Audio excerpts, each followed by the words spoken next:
భారతదేశ సర్వోన్నత న్యాయస్థానమైనటువంటి సుప్రీంకోర్టు ఇవాళ చంద్రబాబు నాయుడు సర్కార్ పైన కూడా కాస్త ఆగ్రహం వ్యక్తం చేసినటువంటి పరిస్థితి. సిద్ధార్థ లూథ్రా దీనిపైన కేసు వాదిస్తున్న తరుణంలో మీ యొక్క క్లయింట్ని సంయమనంతో పాటించండి అనేటువంటి కీలకమైనటువంటి తీర్పులను కూడా కీలకమైనటువంటి వ్యాఖ్యలు చేసినటువంటి ఒక పరిస్థితి. సో ఈ నేపథ్యంలో తిరుమల తిరుపతి మాజీ చైర్మన్ భూమన కరుణాకర్ రెడ్డి నాతో ఉన్నారు. వాస్తవంగా గత కొన్ని రోజుల క్రితం 2 రోజుల క్రితం కూడా తిరుమలకు వెళ్ళి ప్రమాణాలు చేసినటువంటి ఒక పరిస్థితి. సో తప్పు చేసి ఉంటే సర్వనాశనం అయిపోతానన్నటువంటి చాలా మనసులో మాట కూడా చెప్పినటువంటి ఒక పరిస్థితి. ఈవేళ సుప్రీంకోర్టు కీలక వ్యాఖ్యల నేపథ్యంలో కరుణాకర్ రెడ్డి గారి అభిప్రాయం తెలుసుకునేటువంటి ఒక ప్రయత్నం చేస్తాం. ఇవాళ సుప్రీంకోర్టు చేసినటువంటి ప్రకటన పైన మీ అభిప్రాయం? మేము మొదటి నుంచి కూడా చెప్తూనే ఉన్నాం, మేము ఏ తప్పు చేయలేదు. చంద్రబాబు నాయుడు గారే పని కట్టుకొని ఓ అబద్ధాన్ని పెద్ద ఎత్తున ప్రచారం చేసి మేము మా పరిపాలనా సమయంలో అమృతతుల్యమైనటువంటి వెంకటేశ్వర స్వామి లడ్డూ ప్రసాదంలో నెయ్యికి బదులుగా పశువుల కొవ్వు వాడారు అని ఆయన చేసినటువంటి ప్రకటన మొత్తం హైందవ జాతినంతా కూడా కుదిపివేసింది, కలచివేసింది.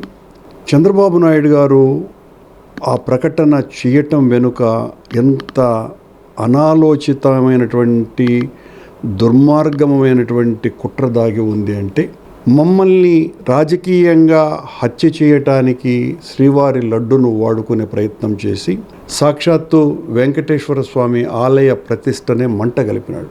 1000 సంవత్సరాల చరిత్ర కలిగినటువంటి ఆ ఆలయ పరువు మంట కలిపే విధంగా ఆయన చేసినటువంటి ఈ వ్యాఖ్యలు ఎంత హైందవ సమాజాన్ని హింసకు గురి చేసేయంటే, 140 కోట్ల మంది హిందువులంతా కూడా కలత చెంది తీవ్రమైనటువంటి మనోవేదనతో ఏం జరిగిందక్కడ అని చాలా బాధపడటము, దాని మీద పెద్ద ఎత్తున చర్చలు, ఏది వాస్తవం ఏది అవాస్తవం, ఈ రకమైనటువంటి ఒక పెద్ద వివాదం నెలకొల్పేటట్టుగా చంద్రబాబు నాయుడు గారు చేశారు.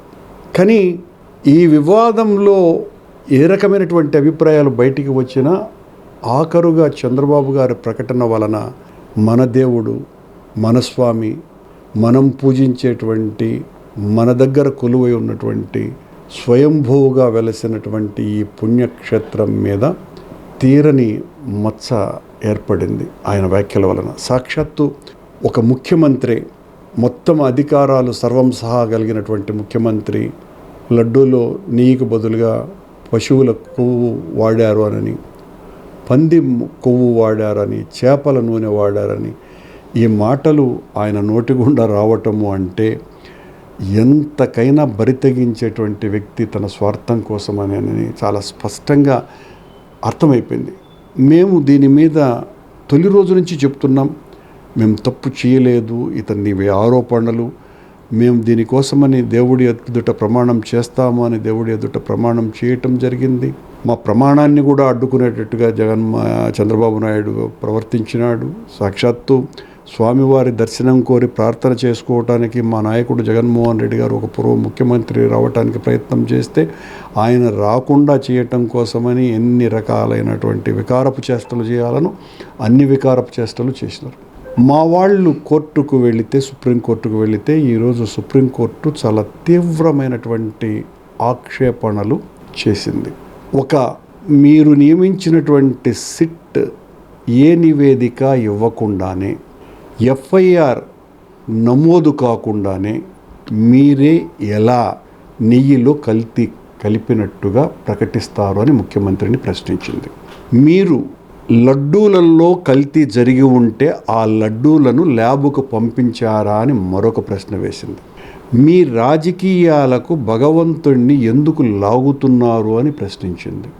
మీరు 4 ట్యాంకర్లను లోపలికి పంపించి ఉంటే ఆ లోపలికి పంపించినటువంటి ట్యాంకర్లలో అడల్టరేషన్ జరిగిందా అని మరో ప్రశ్న వేసింది. దానికి సంబంధించినటువంటి నివేదికలు ఎక్కడ, రిపోర్ట్లు ఎక్కడా అనండి. మరొక ప్రశ్న వేసింది, మీరు ఒక్క ల్యాబ్ యొక్క రిపోర్టునే ప్రామాణికంగా ఎందుకు తీసుకున్నారు అని అన్నది. మీరెందుకు మైసూరులో ఉన్నటువంటి ల్యాబ్లో కానీ, గజియాబాదులో ఉన్న మరో ల్యాబ్లో కానీ సెకండ్ ఒపీనియన్ ఎందుకు తీసుకోలేదు అని మరో ప్రశ్న వేసింది. ఈ ప్రశ్నలకన్నింటికి దేనికి కూడా సమాధానం ప్రభుత్వం తరపున వాదించేటువంటి న్యాయవాదికి లేకుండా పోయింది. అలాగే మీ యుఓ అడల్టరేషన్ జరగలేదని ప్రకటన చేసినాడు గత జూలై నెలలో. మీరు 18వ తారీఖున అడల్టరేషన్ జరిగిందని ఏ రకంగా ప్రకటన ఇస్తారు అని మీ ముఖ్యమంత్రి ఎలా ప్రకటనిస్తాడు అనేటువంటి ప్రశ్న కూడా వారు బెంచ్లో సంధించటం జరిగింది.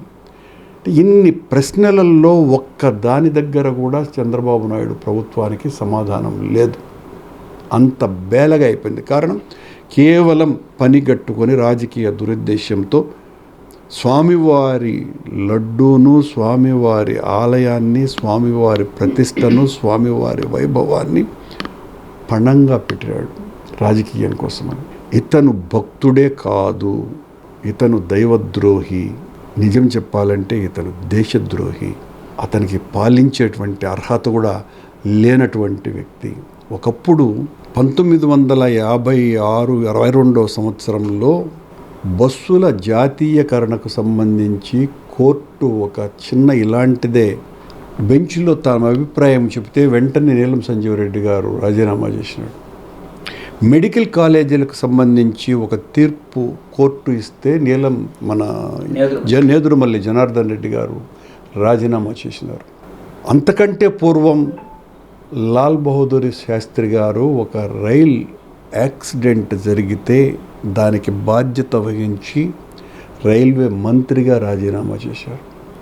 ఈ రోజున సుప్రీంకోర్టు చంద్రబాబు నాయుడు గారి మీద చేసినటువంటి ఆక్షేపణీయమైనటువంటి మాటలు భారతదేశంలో ఎప్పుడు కూడా ఎవరి మీద కూడా రానటువంటి మాటలు. ఏమాత్రం ఇంగితము, జ్ఞానము, నిజంగా ప్రజల పట్ల చిత్తశుద్ధి ఉన్న వ్యక్తి అయితే తక్షణమే అతను రాజీనామా చేయాలి. ఏంటంటే చిత్తూరు జిల్లాలో పుట్టి చిత్తూరు జిల్లాలో పెరిగి సో ఈవేళ మూడోసారి కూడా ముఖ్యమంత్రిగా బాధ్యత తెలిసినటువంటి రాష్ట్ర ప్రజలకు చంద్రబాబు నాయుడు ఈ అంశం పైన ఎలాంటి సంజాయిషి ఇవ్వాలంటే? సంజాయిషి ఉంది. సంజాయిషి ఒకటే, అతను రాజీనామా చేయటమే. అతను చేసినటువంటి తప్పుకు రాజీనామా ఒక్కటే సరైనటువంటి పద్ధతి. నేను తప్పు చేశా అని లెంపలు వేసుకొని బహిరంగంగా వెంకటేశ్వర స్వామి క్షేత్రంలో బహిరంగ క్షమాపణలు చేసి రాజీనామా చేస్తే చాలా ఉత్తముడు అనిపించుకుంటాడు. ఏంటంటే పలు పర్యాయాలు నెయ్యి విషయంలో తన వాదన పసలేకపోవడంతో డిక్లరేషన్ వాదన తీసుకొచ్చారు. సో రేపు పవన్ కళ్యాణ్ కూడా తిరుపతి పర్యటన ఉన్నటువంటి నేపథ్యంలో సో మరోమారు డిక్లరేషన్ పెట్టాలనేసి మీరు కూడా డిమాండ్ చేస్తారా? ఎవరిని? టీటీడీని. మేమెందుకు డిక్లరేషన్ పెట్టాలి పవన్ కళ్యాణ్కా? ఏమి అంటే వాళ్ళ సతీమణి కూడా క్రిస్టియన్ నేపథ్యంలో సో పవన్ కళ్యాణ్ కూడా అలాంటి హోర్డింగ్స్ పెట్టాలి కదా? మేమేం అలాంటివి చేయదలుచుకోలేదు. రానివ్వండి వచ్చి ఆయన ఏం మాట్లాడతారు చూద్దాం. ఏంటంటే సర్వశ్రేష్ఠ త్రిపాఠి నేతృత్వంలో విస్తృతంగా పర్యటిస్తున్నటువంటి పరిస్థితి తిరుపతి తిరుమలలో. సో సిట్ ఏమైనా నోటీస్ సర్వ్ చేసే ఆలోచన మీ పైన ఉందా? సో దానికి ఎలాంటి రిప్లై అయిపోతున్నారు? ఏమైనా చేయనివ్వండి, ఇచ్చిన తర్వాత కదా మాట్లాడతాము. ఇప్పుడు వాళ్ళు వస్తారా తెస్తారా అని వాళ్ళని గురించి ఆలోచించేంత టైం నాకు లేదు అసలు. ఏదేమైనప్పటికీ సర్వోన్నత న్యాయస్థానం అయినటువంటి సుప్రీంకోర్టు ఏదైతే కీలక వ్యాఖ్యలు చేసిందో ఇదే విషయంలో చంద్రబాబు నాయుడు రాజీనామా చేయాలనేసి కూడా టీటీడీ మాజీ చైర్మన్ భూమన కరుణాకర్ రెడ్డి డిమాండ్ చేస్తున్నటువంటి ఒక పరిస్థితి. కెమెరామ్యాన్ కేపీతో మురళి, సిటీ కేబుల్, తిరుపతి.